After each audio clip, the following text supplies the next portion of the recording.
நிலவல்ல அரசியல் ஒரு பாடமா எடுத்து படிக்கும்போது இந்த ஜனாதிபதி ஆட்சி முறை சம்பந்தமா நாங்க படிக்கும்போது எங்களுக்கு படிப்பேச்சு ஆசிரியர் சில விஷயங்களை சொல்லியிருந்தார்.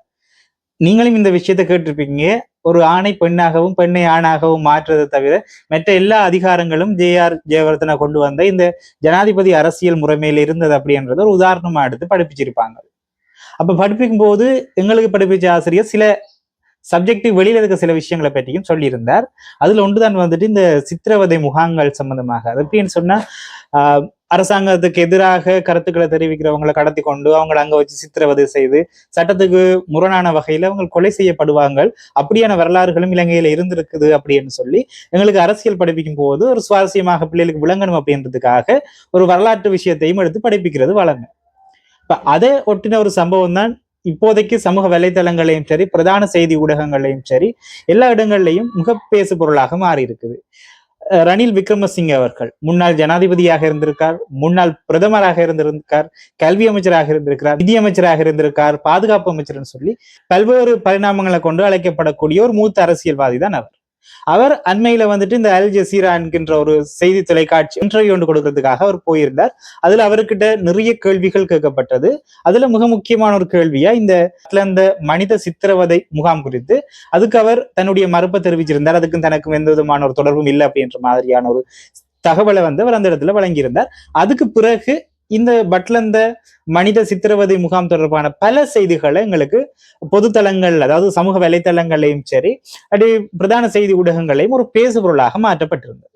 அப்ப இந்த பட்லந்த மனித சித்திரவதை முகாம் அப்படின்னு சொன்னா இது வந்துட்டு 1987 இருந்து 1989 வரையிலான இந்த ஜேவிபி கலவரத்துல ஈடுபட்டவர்களை வந்துட்டு அவங்கள அடக்கிறதுக்காக வேண்டி அரசாங்கத்தை சார்ந்த அதாவது இராணுவத்தை சார்ந்த ஆக்களும் சில அரசியல்வாதிகளும் இந்த பட்லந்த ஹவுசிங் ஸ்கீம் அப்படின்னு சொல்லுவாங்க. இந்த வீடமைப்பு திட்டத்தை பயன்படுத்தி அங்க சித்திரவதை முகாம்களை அமைச்சு இவங்களை கொண்டு போய் அங்க சித்திரவதை செய்து சட்டவிரோதமான முறையில் அவர்கள் கொலை செய்யப்பட்ட வரலாறுகளை உள்ளடக்குனதுதான் இந்த பட்லந்த ஹவுசிங் ஸ்கீம் அப்படின்றது.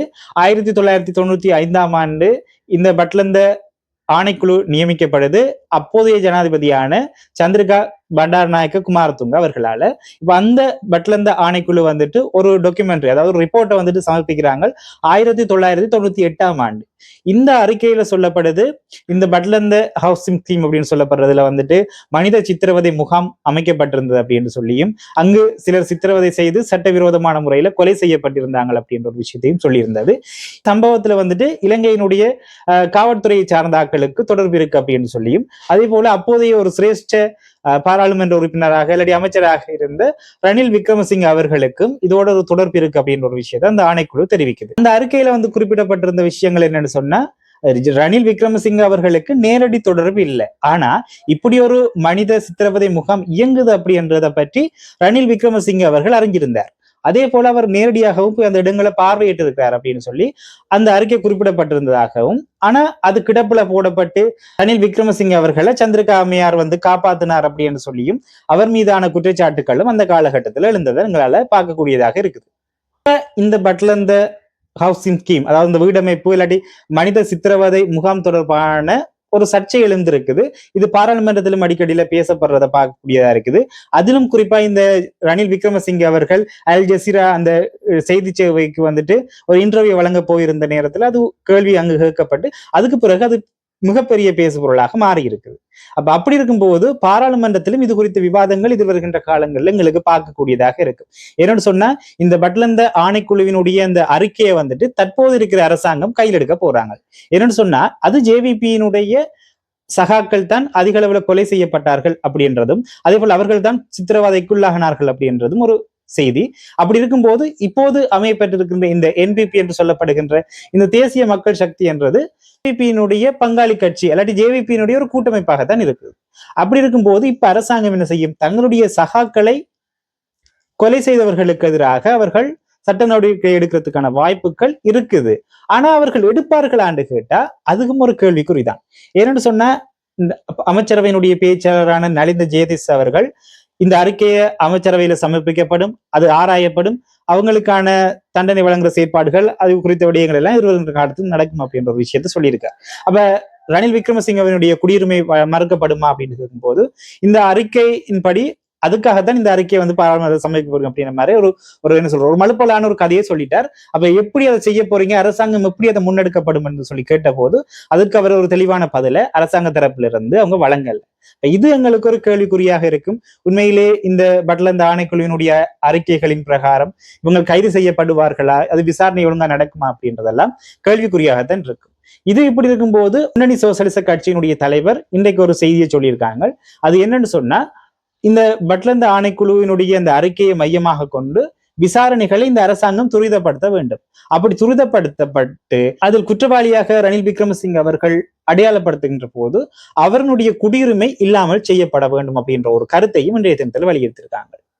இது எனக்கு இந்த செய்திகளை பார்க்கும்போது தேர்தல் காலத்துல சில விஷயங்களை வந்துட்டு இந்த என்பிபி அரசாங்கம் சொல்லியிருந்தாங்க. நாட்டினுடைய பொருளாதாரத்தை அழிவு நிலைக்கு கொண்டு வந்தவங்களை நாங்கள் உடனடியாக கைது செய்வோம், உகண்டாவில இருந்து பணத்தை நாங்க எங்க நாட்டுக்கு மீண்டும் கொண்டு வருவோம், இப்படி ஏகப்பட்ட வாக்குறுதிகளை கொடுத்திருந்தாங்க. ஆனா இப்ப வரைக்கும் காணாமல் போன செவ்வந்தி, தேசபந்து தென்னக்கோன் போன்றாக்களை தேடிக்கொண்டுதான் இருக்கிறாங்க. இது இப்படி இருக்கும் போது உண்மையிலே ரணில் விக்ரமசிங்க போன்ற ஒரு அரசியல் சாதுரியம் மிக்கவரை கைது செய்யறதுக்கான வாய்ப்புகள் இலங்கையில இருக்கான்னு கேட்டா அது கேள்விக்குறியான ஒரு விடயமா தான் இருக்குது. பாப்பம் எதிர்வருகின்ற காலங்கள்ல இந்த பட்லந்த மனித சித்திரவதை முகாம் தொடர்பான விசாரணைகள் எப்படி நடக்க போகுது, அதுல உண்மையிலேயே குற்றவாளிகளாக அவர்கள் அடையாளப்படுத்துகின்ற போது அவர்களுக்கு எப்படியான தீர்ப்புகள் வழங்கப்பட்டு அல்லது கைது நடவடிக்கைகள் அல்லாட்டி இந்த குடியுரிமைகளை பறிக்கிற போன்ற செயற்பாடுகள் நடக்குமா இல்லையா அப்படின்றத பார்ப்போம்.